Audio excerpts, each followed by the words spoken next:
She is on 7.5 milligrams of tirzepatide, known as Mounjaro or ZepBound, and lost 0 pounds over a month. Why do I struggle to lose a single pound when my cousin who takes the same medication lost 8 pounds in a single month? Welcome to your daily health briefing. I'm Dr. Albert Tackett. This show is here to help you navigate the complex U.S. medical system, one step at a time. Whether you are decoding a new diagnosis, fighting for a referral, or just trying to stay informed, you are in the right place. Let's get into the science. Priscilla comes to see me for her 1-month follow-up. She is on 7.5 milligrams of tirzepatide, known as Mounjaro or ZepBound, and lost 0 pounds over a month. And of course, she's unhappy.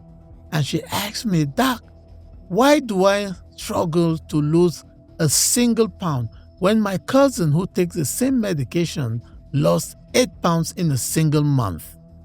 And this is a question that plagues patients all day long.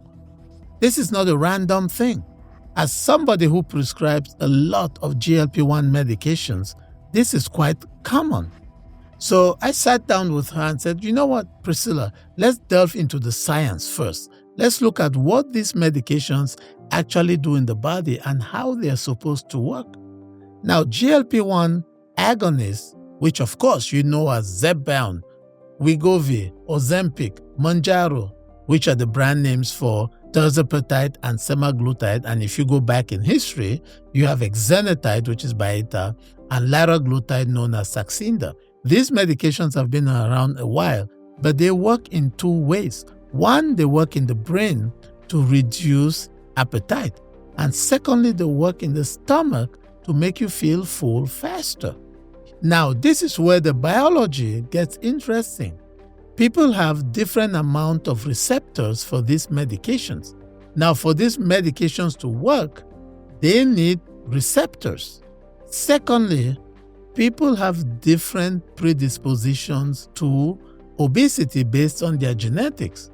Now, when I said this once, one of my patients told me, Doc, aren't you just finding a cheap cop-out for people who overeat? That's not what I'm trying to do here. Truly, some people have different genetics and some people are more prone to gaining weight than others. It's not a huge number, but there are people like that. Everyone knows of that cousin or that friend who eats a ton of rice and never seems to gain weight. And also, people have different environmental factors, right? People have different relationships. Some people are married. They have a wife, they have a husband, they eat together. The husband overeats, the wife follows along, or vice versa. Some people live by themselves.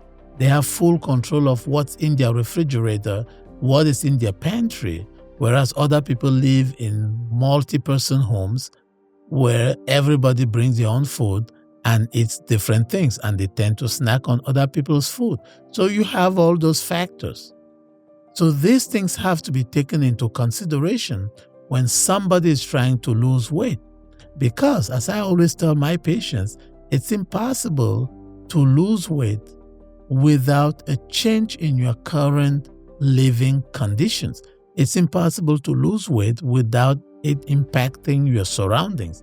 Unless you move to Mars, the planet, lose weight and come back to Earth. As of today, we still cannot do that. So let's get back to my patient Priscilla. We know scientifically that there are some variables, as I just mentioned, when it comes to weight loss. Women on GLP-1s tend to lose weight faster and better than men. Contrary to popular opinion, yes, I said it, women respond better to GLP-1s than men. Secondly, patients who do not have diabetes for some reason tend to lose weight faster than people who have diabetes. Thirdly, early response is a good predictor of long-term success.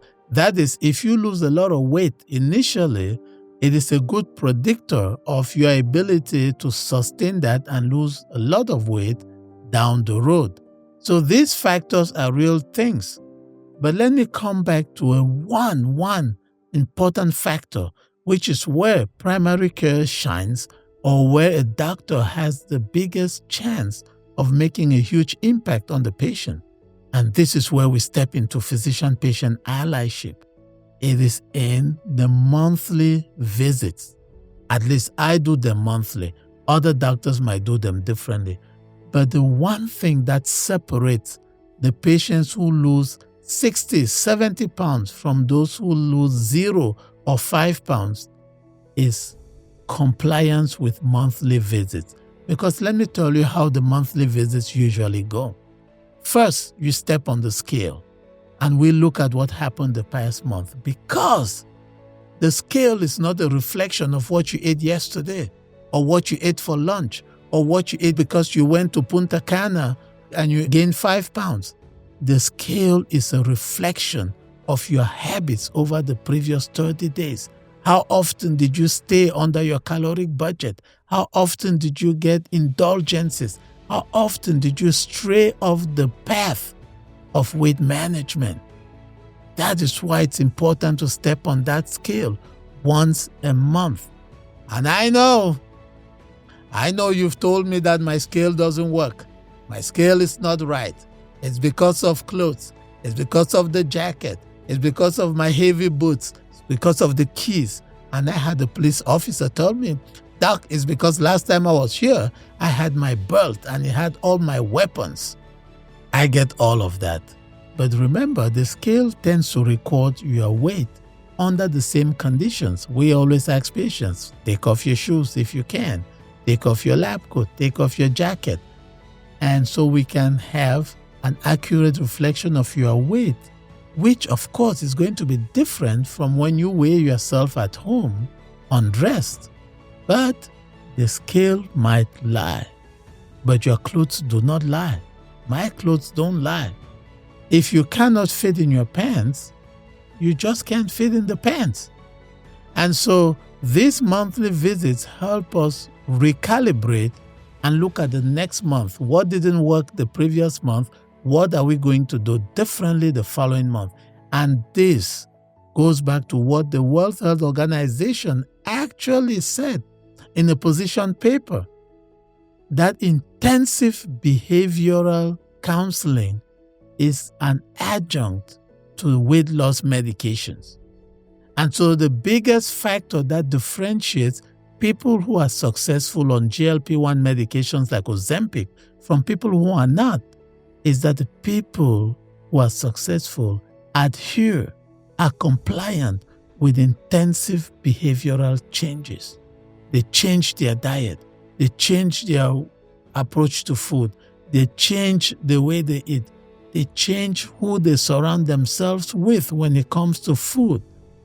And they keep the appointments every month with their doctor to review all those strategies that eventually led to the weight loss.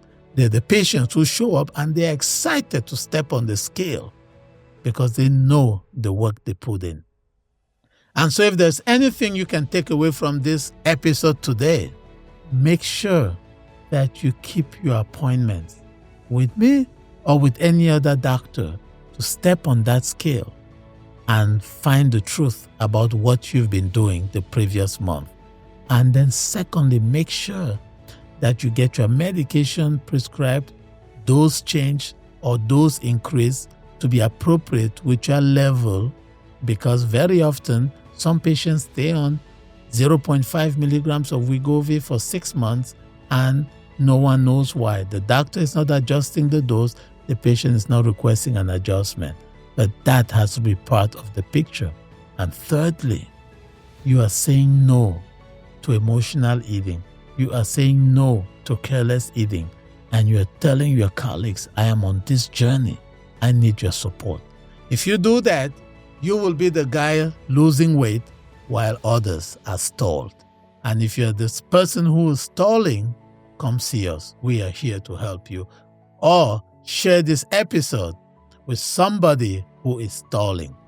I will see you next episode, because the fight doesn't stop here.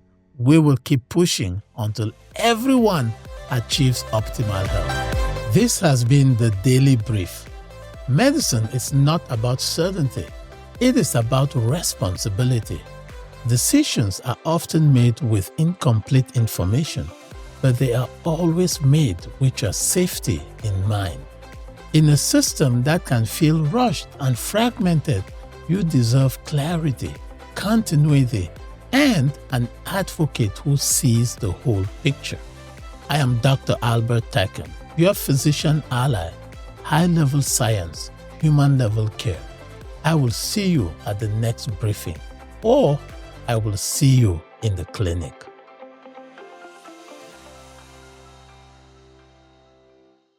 I cannot diagnose you through a podcast.